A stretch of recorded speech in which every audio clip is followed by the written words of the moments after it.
আস্থাহীনতাৰ বিপৰীতে গভীৰ এক আস্থা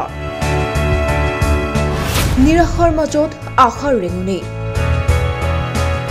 সকলোকে তুলি ধৰাৰ বিনম্ৰ প্ৰয়াসেৰে তেওঁলোকে আনিছে প্ৰগতিৰ জোৱাৰ বন্ধন বেংক নামত এটা বেংক হলেও বন্ধন বেংকে সমাজৰ সৰ্বস্তৰৰ মানুহৰ মাজত এক সামাজিক অনুষ্ঠান ৰূপে প্ৰতিষ্ঠিত হৈছে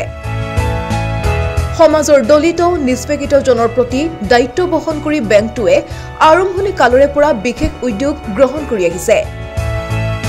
বেংকিং প্ৰতিষ্ঠানটোৱে বিত্তীয় নিয়ম নীতিৰ ক্ষেত্ৰত বৈপ্লৱিক পৰিৱৰ্তনৰ জৰিয়তে সমাজলৈ যি প্ৰগতি কঢ়িয়াই আনিছে তাত এতিয়া হাজাৰ হাজাৰজন হৈ পৰিছে সুপ্ৰতিষ্ঠিত সমগ্ৰ ভাৰতবৰ্ষৰ লগতে অসমতো বন্ধন বেংকে বিভিন্ন কাৰ্যসূচীৰ দ্বাৰা সমাজৰ পিছপৰা শ্ৰেণীটোক তুলি ধৰাৰ আপ্ৰাণ প্ৰয়াস কৰি আহিছে এই চেষ্টাৰ প্ৰতিফলন ঘটিছে বন্ধন বেংকৰ পৰা ঋণ লৈ স্বাৱলম্বী হোৱা প্ৰতিজন ব্যক্তিৰ ক্ষেত্ৰত বন্ধন বেংকে ঋণ প্ৰদানৰ ক্ষেত্ৰত ৰেকৰ্ড গঢ়ি সমাজত ব্যাপক পৰিৱৰ্তন কঢ়িয়াই আনিবলৈ সক্ষম হৈছে ইয়াৰ অন্যতম উদাহৰণ হ'ল দৰঙৰ নগৰবাসীৰ বৃহত্তৰ অঞ্চল এই অঞ্চলৰ যুৱক যুৱতীয়ে বন্ধন বেংকৰ পৰা ঋণ লৈ সম্প্ৰতি স্বাৱলম্বিতাৰ স্থাপন কৰিছে নজিৰ বন্ধন বেংকৰ পৰা ঋণ লৈ এই অঞ্চলটোৰ যুৱক যুৱতীসকলে পাণ তামোলৰ দোকানৰ পৰা আদি কৰি মৎস্য পালনলৈকে স্বনিয়োজনেৰে হৈ পৰিছে সুপ্ৰতিষ্ঠিত হাজাৰ হাজাৰ যুৱক যুৱতীৰ ভিতৰত অঞ্চলটোৰ দুগৰাকী লোকৰ কথা আমি বিশেষভাৱে উল্লেখ কৰিব খুজিছো ব্যক্তি দুজন ক্ৰমে ফজৰুল কৰিম আৰু ফৈজুল হক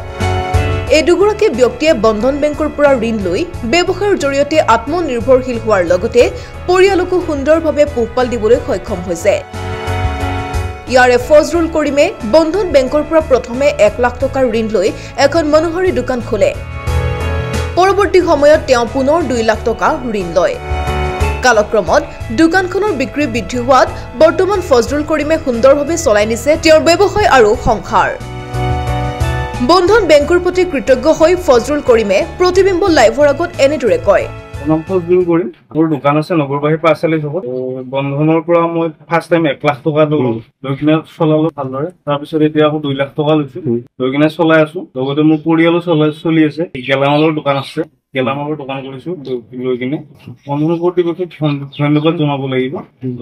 যাতে আগতেও এনেকুৱা ধৰণৰ লোন দি কিনে সহায় কৰি থাকে আনহাতে ফৈজুল হকৰ এখন সাধাৰণ গেলামালৰ দোকান আছিল তেওঁ বন্ধন বেংকৰ পৰা 3000ৰ পৰা আৰম্ভ কৰি 3 লাখলৈকে ঋণ লৈ দোকানখনৰ সামগ্ৰী বঢ়োৱাত এতিয়া দোকানখনৰ বিক্ৰী পূৰ্বতকৈ বহুগুণে বৃদ্ধি পাইছে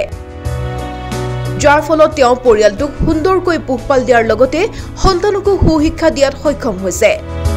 তেওঁ বন্ধন বেংকক ধন্যবাদ জনাই আমাক কৈ এনেদৰে নগৰবাহী পাঁচআলি চকতে মই এখন দোকান কৰোঁ আনৰ পৰা মই বন্ধনৰ পৰা 3000ৰ পৰা আজি 3 লাখ টকালৈ লোন লৈছো এনেকে মই চলি আছো ল'ৰা ছোৱালী পঢ়ি ধন্যবাদ জনাব বন্ধনৰ কৰ্তৃপক্ষক মই ধন্যবাদ জনাব আৰু এনেদৰে